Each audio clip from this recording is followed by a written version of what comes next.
guys, next story up. This story is actually very, very sad, but it also shows the state of the world that we live in today. So Nancy Pelosi's husband, Paul Pelosi, was attacked by a very far-right activist. I would say a far-right lunatic. You guys know the fallout from the January 6th bunch. They are still out there. They still believe that the election was stolen. They still want to get Nancy Pelosi. You guys remember in the January 6th hearings and the videos that we've seen, them people was looking for Nancy Pelosi. Okay, where's Nancy? Where's Nancy? That was the charge. They was calling her name and everything as they went through the Capitol, through the hallways. They was trying to find the lady. Okay, she is the second the second in line to become the president if something happens to Joe Biden. If something happened to Kamala Harris, then she would be the person that would be running the country. And they don't like just the thought of that could possibly be happening. So they still want to get to Nancy Pelosi. 42-year-old California man, David DePape, I think it is. My thing says paper, but I think that was automatically corrected. I think it's David DePape. He was charged with assault and attempted kidnapping of Nancy Pelosi's husband, Paul Pelosi. Okay, the official charge. He was charged with one count of assault of an immediate family member of a United States official with the intent to retaliate against the official on account of the performance of official duties, which carries a maximum sentence of 30 years in prison. DePape is also charged with one count of attempted kidnapping of a United States official on account of the performance of official duties, which carries a maximum sentence of 20 years in prison. Apparently, he was home alone. He was in bed. He was asleep. DePape was able to break into the home through the back door, and Pelosi woke up to this man standing over him, demanding to know where Nancy Pelosi was. Of course, the man was disoriented. He's 82 fucking years old, and he's in his bed, sleep. So when you get awakened by somebody who's normally not in your house, I'm assuming, and I am sure that is jarring and scary. Once the man realized that this person was there to do harm, obviously, and that he was looking for his wife, he let him know that his wife was not there. Okay.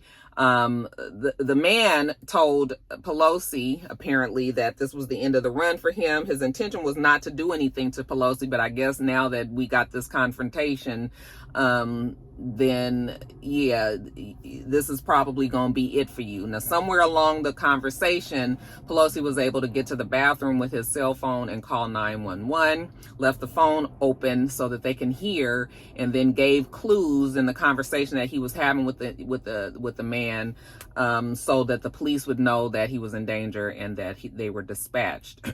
By the time the police got there, they could see that DePape and Pelosi were struggling over a hammer.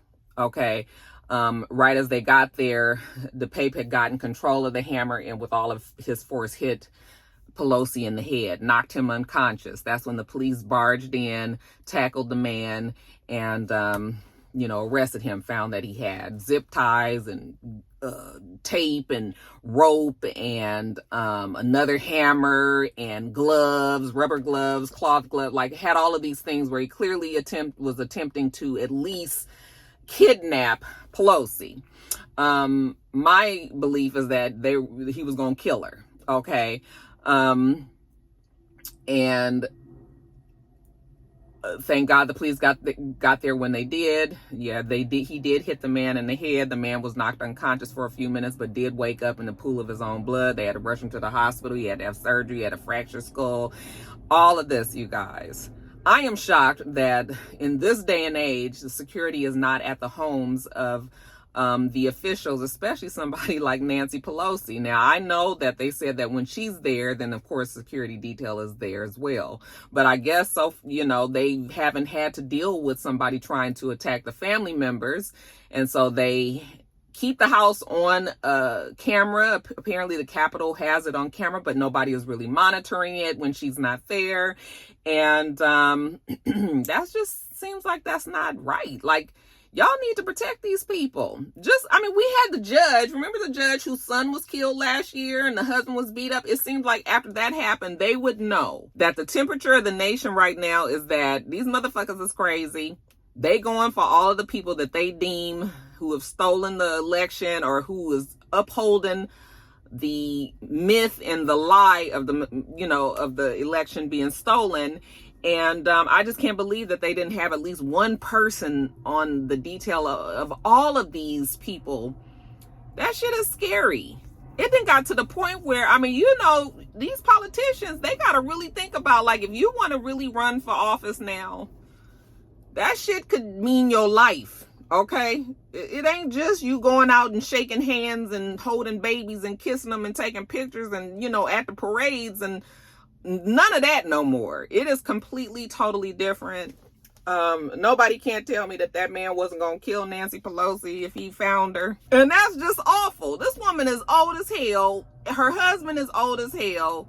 And these people are still, but Nancy Sharp though, I'm not saying that her mind gone. I'm just saying that these are people that's like your grandparents and great grandparents ages, and you out here trying to beat them up with hammers and tie them up. And girl, just motherfuckers is crazy. I know that they gonna make some different changes now, and if the capital and if the federal government is not gonna provide the protection for them people, then I would look into getting some protection of my own damn self. I had to get me some personal security if that's how it would have to be if I was in office like that, because this is craziness. So they got the pape, and yeah, he going to jail for the rest of his life, I'm sure. I don't know what to say about this country. I just told my girlfriend yesterday, I said, if I won that $1 billion fucking lottery, if I was the winner, did anybody win last night? This is Thursday, so they had the drawing Wednesday. But if I won that shit, I would move out the United States. I would move to Europe or something. I would get the fuck out of here. I'm sorry. I'm a proud American, but America right now is on some fuck shit. And I would go. Okay. Not that Europe would want me, but baby, I would be coming. Okay. I wouldn't be bothering nobody. Fuck, I'm a billionaire. Okay. Or a very extreme millionaire. I wouldn't mess with nobody and I would mind my own damn business. But yeah, I'm over it over here in the United States. I don't know what the hell going on with these people. It's fucking crazy. Y'all crazy. They expect a man to be okay. Okay. As okay as an 82-year-old with a fucking fractured skull from a hammer coming at full speed can be. We'll see what happens with the pape, and when we know more, you guys, I'll let you know more.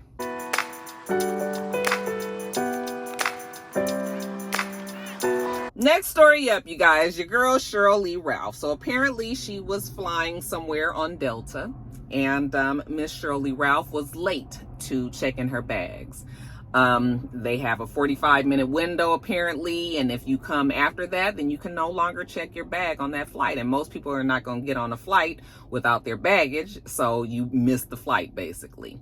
SherylLeeRalph got to the Delta gate, Delta what is the thing where you check in, and they wouldn't let her check her bag. She was 4 minutes late. She got onto social media and in a very passive aggressive way blasted Delta by saying that airline staff needs to be nicer to people, that she got there only 4 minutes late, and that she couldn't understand why she couldn't check her bag because she's done it in the past. She's gotten there later in the past and they've let her check her bags, and she just couldn't understand why it couldn't happen this time. She was obviously frustrated. She was probably going somewhere, had to do with some work or something, and now she can't get on her flight. She ended up going and purchasing, she said, another ticket from American Airlines.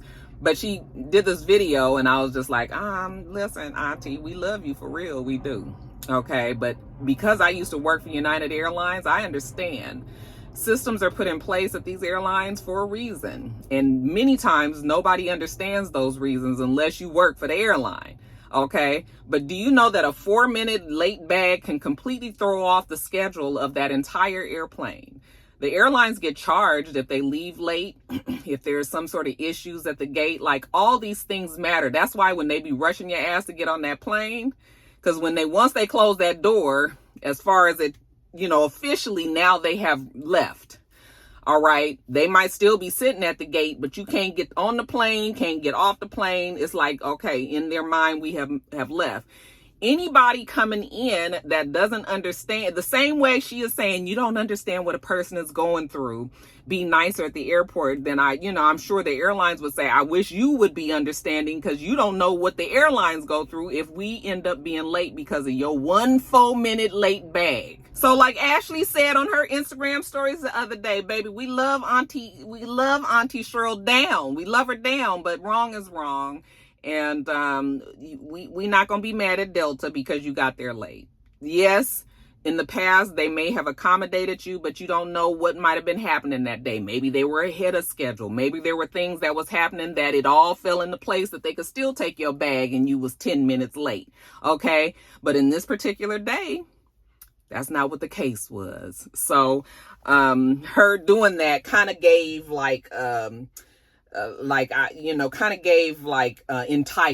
I'm a superstar. I'm going to get on here and tell my many thousands of followers what has happened, because we know that if we say something, then the people who really, really, truly support us is going to go over there and fuck with Delta. Okay. Or have some shit to say in their comments or whatever. So that's what that was about. But yeah. I'm sorry. It's just, you was late. So that's just what it is, girl. You're going to get there a little earlier next time. But we still love you, Cheryl. We still love you.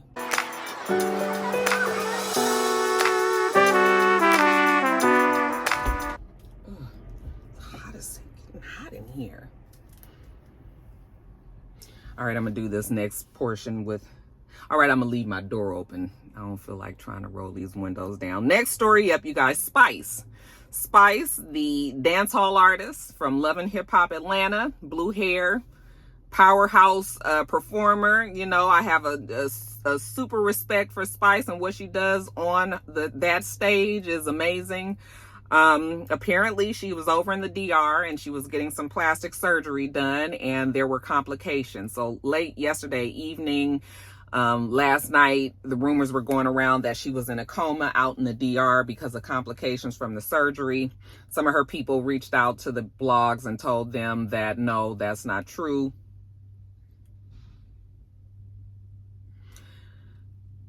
And that she was not in a coma and had never been in a coma. However, that doesn't mean that she didn't have complications. Obviously, where there's smoke, there's fire. Nobody has seen or heard from Spice herself, just her representative. So it seems like there might be something going on in the DR when it comes to Spice and her surgery, you guys. That shit, now listen. We done had these discussions about these plastic surgeries, and I understand when you go overseas and, it's less expensive, and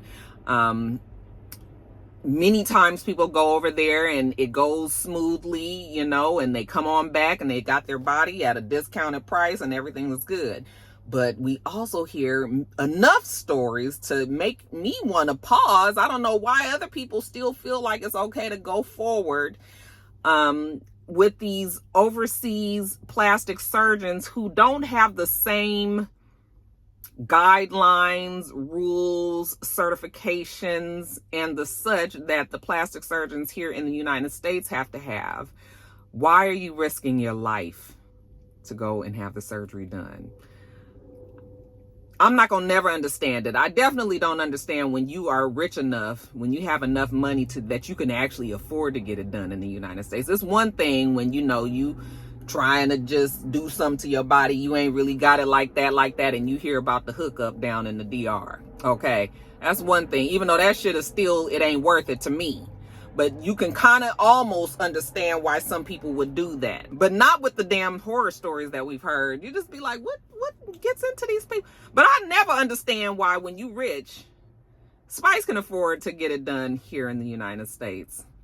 And it don't be worth it to put your life on the line just for a big ass, a bigger titties, a little smaller waist, or whatever you getting done. And I'm thinking to myself, what is Spice getting done? She done had shit done to her body, and her body is already done.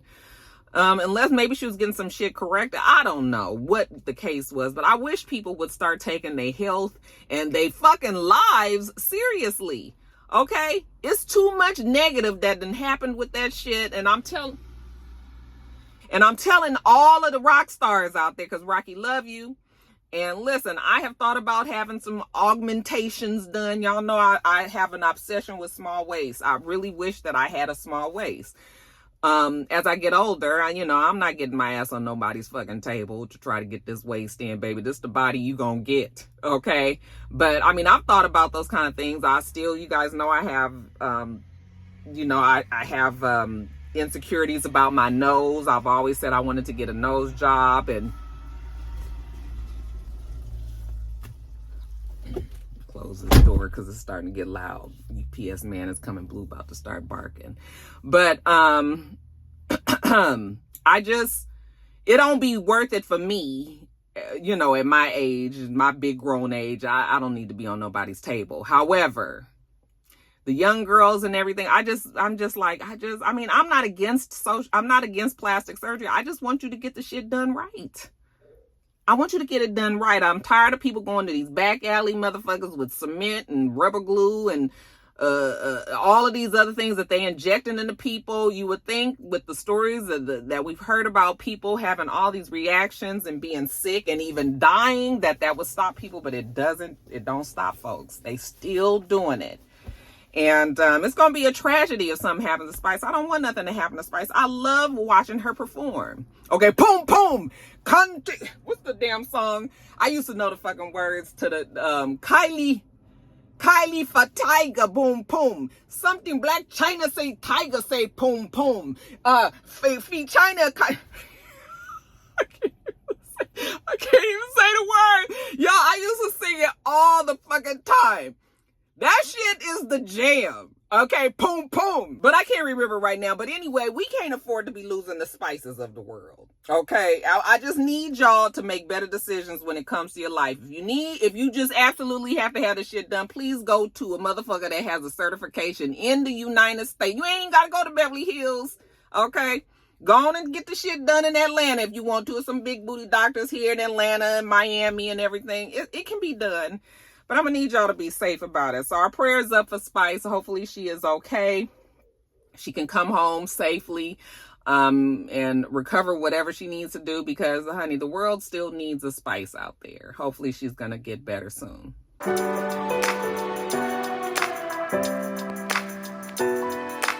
All right, you guys, next story up. Since we're talking about people being in comas, we can talk about AlBSure. Mama named him Albert Joseph Brown III. He just came out of a coma that he had been in for 2 months. We had no idea. What is it about AlBSure? Whenever I see him, I just get real sad. He seems like he is not a happy person, that he's had a life that isn't happy. I don't know how to describe it, but just something about him and his aura. It never seems to be like happy and all of that. I read a People magazine article today, and it said that the radio host had been in for 2. I was like, radio host? What is he a host of? Well, it turns out he's a host at New York's WBLS 107.5. Okay. Anyways, he had posted on his social media that he had just gotten out of a coma and that he was on the mend, and that he would explain what was going on with his body in the future. Okay. Well, right before I started to do this video, I saw on Ice Cream Convos, hey Savvy, I saw on her Instagram that he actually finally did say what he had. So I'm just gonna read to you guys what exactly was going on with AlBSure. It's a lot. Hold on one second. So apparently he was so sick that the doctors wanted to put him on hospice. He said, thank God that, his family and Al Sharpton, of all people, fought to keep him from being put in hospice. So, because I guess a lot of people think once you're in hospice, that means your life is over. And they felt that there was something to fight for with his life. So they didn't want him to be put in hospice. But apparently, this is what he said happened. Hold on one second. Thank God I'm alive, alert, gradually healing, and forever grateful for my time being extended here on God's green earth. I'm maintaining a positive mindset throughout the healing process. To be completely transparent, everything I've gone through perpetuated or otherwise has shaken me to the core, but my faith and my belief in the Most High has put me in check for a greater life plan moving forward with what our Creator has in store. It has been ordained that I thrive within the second chance gift of life. I was placed on dialysis, accumulated excessive fluid in my lungs, fungal pneumonia, became septic, removal of lymph nodes, multiple blood transfusions, and was intubated and also placed on a ventilator due to my oxygen dropping down to 20%. All mind-boggling at the least. It all just doesn't gel. I'm now the proud owner of the chevron scar as seen in the clip where the doctor entered my chest, abdominal cavity to repair my internal broken parts. That's the best description I can give without going into unsavory, morbid sounding details. But he was heavily sedated. He was put into this coma. And during the hospitalization, the medical professionals were prepared to send him to hospice due to the severity of the overall illnesses. The doctor said it didn't look like he was going to make it, but he thanks Allah. I guess he's Muslim. He also thanks DJ Eddie F. He thanks, like I said, his family, his son, AlBSure the fourth. Not AlBSure. Albert, what's his name? Albert, whatever I just told you his name was. The son is the fourth. He thanks him, Al Sharpton, and other people to make sure that they advocated for him and kept him out of hospice and wanted to make sure that they fought for his life because he still had a lot of living left to do. So, and when you look at the pictures, if you go on Ice Cream Convos, you can see the pictures. They're very graphic. He's also on his Instagram. You guys can go on there and check and see, but he was in a bad way. And they said it didn't look like it was looking good for him. And I guess they was preparing for the worst. But he said he went into the hospital in July. He had went to a meeting in mid-July, he said, and with the radio company where he worked. And when he got home, he didn't feel well. I guess he went to the hospital maybe at the beginning of August. And he said he woke up and it was October. So he lost 2 months, didn't know what the hell happened. But he is back and he is on the mend, and he is, his family is happy to know that he is doing well. So good for him. But yeah, do you guys also get that same feel about AlBSure? Just something, and of course when Kim Porter died, he really seemed like he was sad and upset and, had all these feelings, the reasons why she died. We won't get into that. But of course, he does have some times where he's blamed Puffy, literally blamed Puffy for her death. But that's neither here nor there right now. Puffy hadn't been arrested or anything. So, that could just very well be AlBSure's feelings, but not the truth. And yeah, so, but for all of you AlBSure fans out there, he is getting better. And they hope to have him back to regular very, very soon. Hopefully he gets better and stronger. All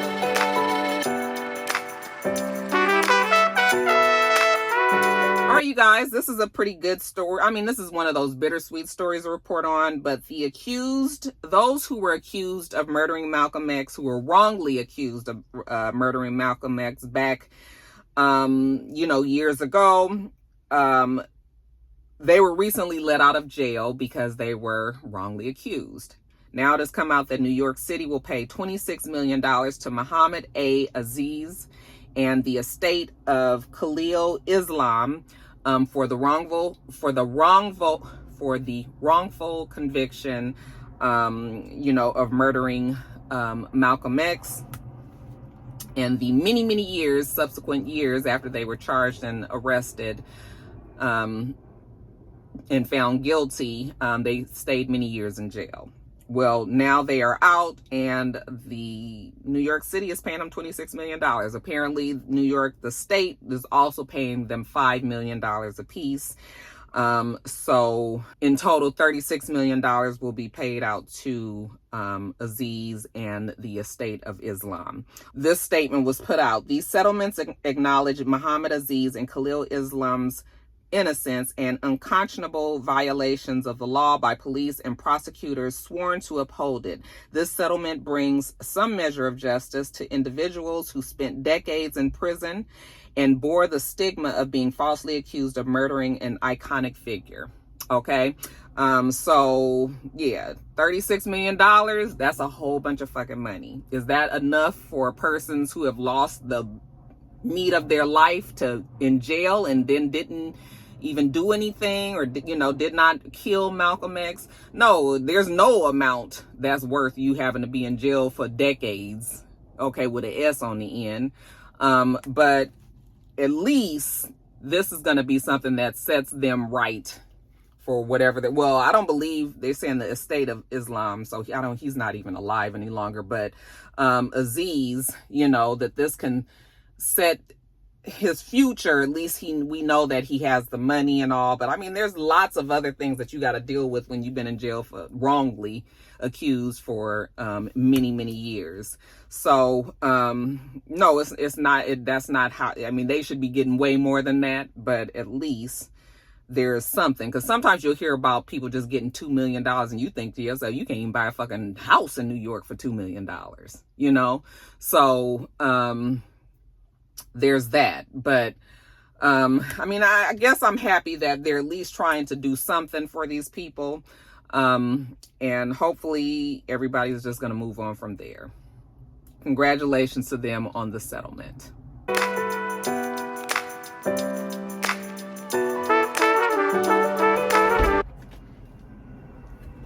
Whew. Have to open the door again, y'all. It's getting hot. I only have 2 stories left. This story reporting on the statute of limitations ran out on a case that was filed by Jane Doe against Trey Songz. Mama named him Tremaine, whatever his last name is. I can't think of it right now.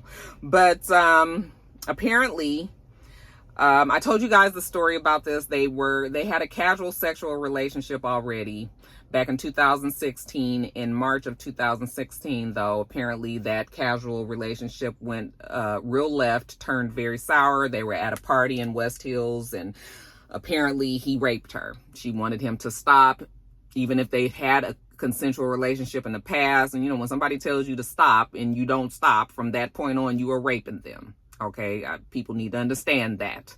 Okay.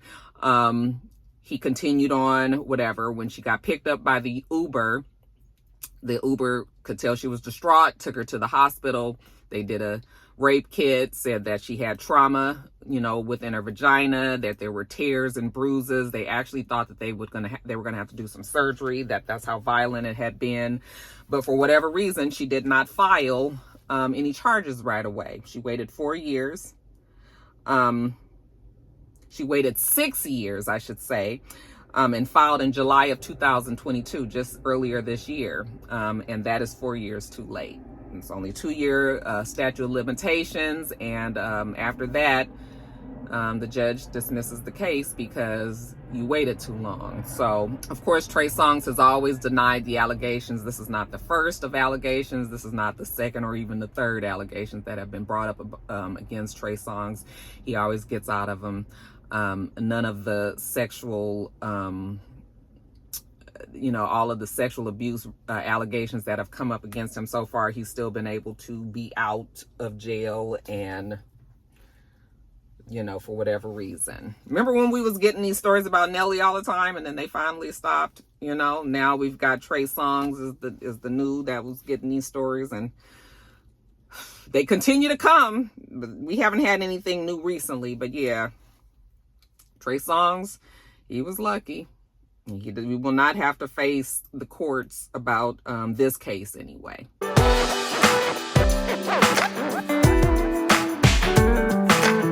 And then lastly, you guys know your boy Elon Musk, the Twitter, I want to say apprehension. It's not apprehension, but him now owning Twitter. He is the sole owner of Twitter, which is very dangerous if you ask me.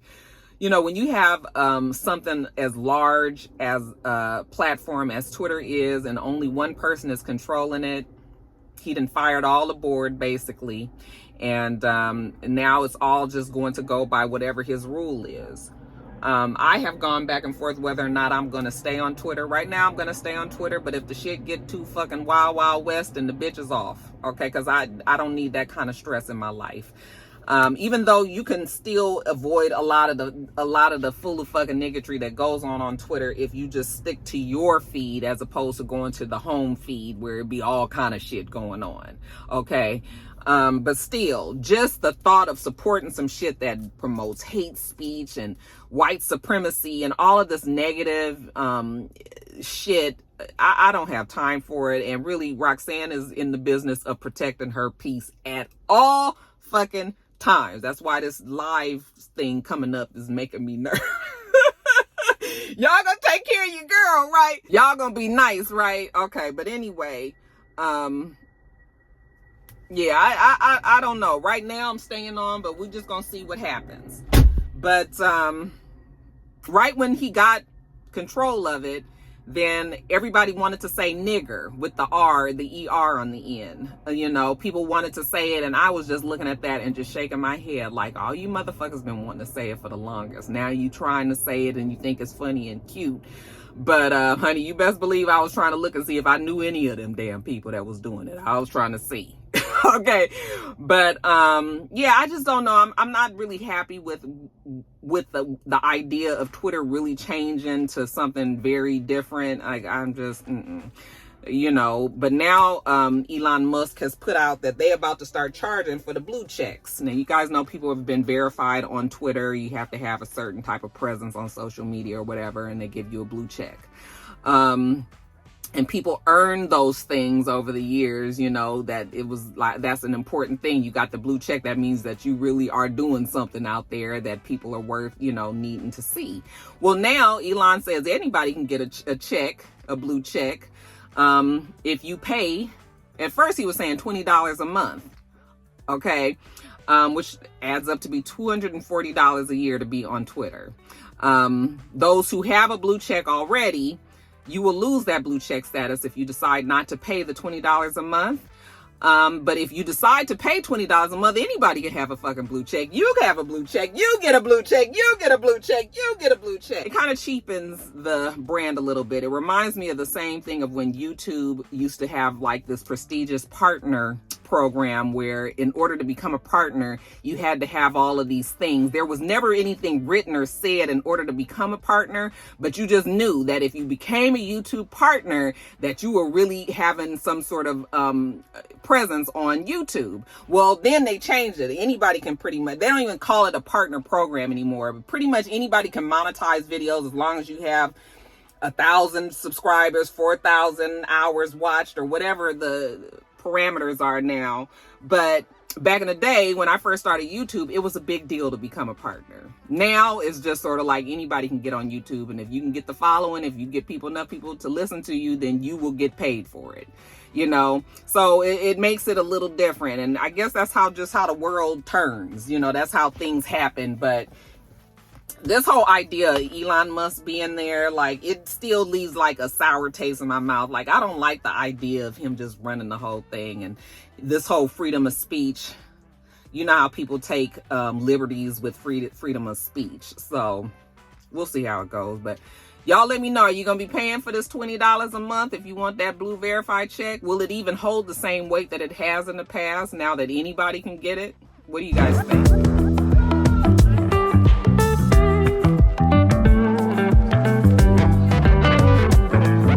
All right, you guys, let me get on off of here.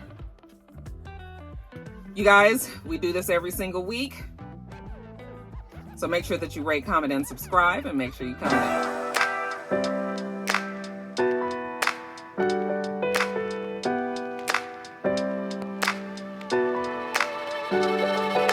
Until next time, rock stars.